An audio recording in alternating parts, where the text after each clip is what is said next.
Setiap orang punya ketakutannya sendiri, termasuk para penggemar anime dan manga One Piece.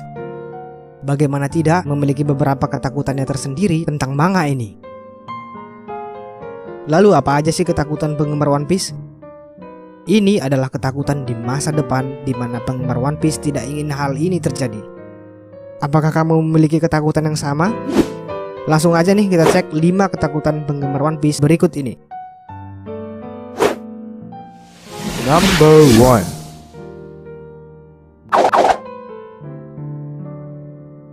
Yap, kesehatan Oda sangat penting untuk berlangsungnya serial anime dan manga One Piece. Terlebih karena manganya saja berjalan dengan panjang dan direncanakan akan terus ada sampai umur One Piece mencapai 30 tahun. Harus diakui bahwa banyak dari kamu yang bahkan umurnya lebih muda dibandingkan One Piece, bukan? Eiichiro Oda adalah kunci dari panjang umurnya One Piece. Ketakutan penggemar One Piece ini hampir dirasakan oleh setiap penggemar. Jika kesehatan Oda terganggu, bagaimana dengan kelanjutan serial ini? Contoh buruknya seperti Oda sakit di dalam waktu lama sampai dia tidak bisa melanjutkan One Piece, seperti Yoshiro Togashi yang tidak tuntas menggarap Hunter x Hunter. Lebih parahnya lagi jika terjadi hal yang buruk dengan Oda yang bahkan membuat manga One Piece tidak bisa lagi dilanjutkan olehnya. Semoga Oda panjang umur, sehat-sehat selalu dan bisa memberikan cerita-cerita dari manga One Piece yang menarik ya. Number 2. Kalau yang ini sih jujur saja ketakutan yang dirasakan oleh penggemar serial anime One Piece termasuk saya sendiri. Setiap pengisi suara dari karakter One Piece atau kita perkecil saja yaitu pengisi suara tokoh dari kelompok topi jerami itu sudah sangat ikonik dan melekat dengan para karakternya. Ketika saya berkata suara Zoro, pasti suara itu keluar dari suara Kazuya Nakai. Atau kita gunakan contoh lain yaitu pasti yang teringat adalah suara Mayumi Tanaka, bukan? Coba bayangkan jika karakter dengan pengisi suara ikonik tersebut diganti.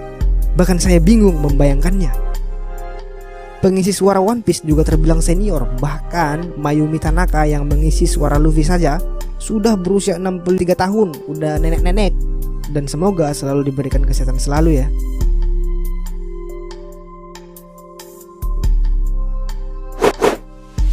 Number 3. One Piece memiliki segudang misteri sampai saat ini yang masih belum terjawab. Dan misteri itu terus bertambah dan terus bertambah setiap chapter barunya. Contohnya seperti Void Century, kekuatan Goldie Roger, Ancient Weapon, Vegapunk, rahasia buah iblis, kekuatan Shanks, atau bahkan ibu Luffy sekalipun, dan lain-lain. Penggemar banyak yang takut jika suatu saat nanti karena saking banyak misteri, Oda tidak bisa membawanya dengan apik ke dalam cerita sehingga misteri tersebut dibiarkan tidak terjawab. Jika hal itu terjadi memang akan sangat menjengkelkan juga sih ya.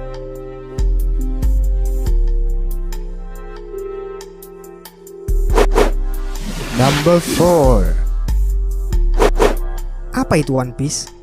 Di mana itu Raftel? Apakah harta karun One Piece bisa sesuai dengan ekspektasi besar para penggemar di seluruh dunia?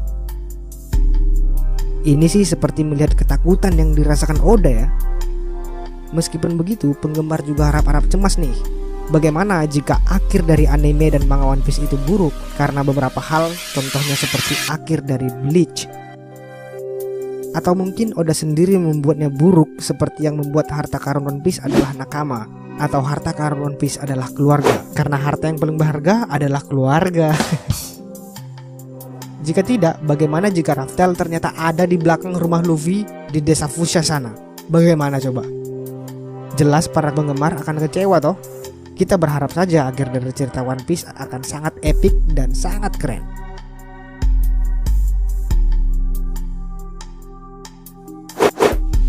Number 5. Bagaimana rasanya jika beberapa tahun ke depan kamu menonton One Piece lalu akhirnya muncul logo seperti berikut? Kamu menunggu sampai 1 minggu tetapi tidak ada lagi One Piece. Oh, sungguh menyedihkan sekali ya. Ya, semua hal pasti akan menemukan akhir, termasuk dari anime dan manga One Piece. Jika One Piece akan berakhir, maka pasti kita semua akan merasa sedih. Itulah dia 5 ketakutan penggemar One Piece yang sebagian besarnya akan kita semua hadapi di masa depan. Bagaimana menurutmu? Kamu memiliki ketakutan lain dari anime dan manga One Piece? Silahkan tulis pendapatmu di kolom komentar bosku. Jangan lupa like dan subscribe channel ini agar berkembang dan memberikan banyak dampak yang luas kepada seluruh nakama di seluruh semesta jagat alam raya.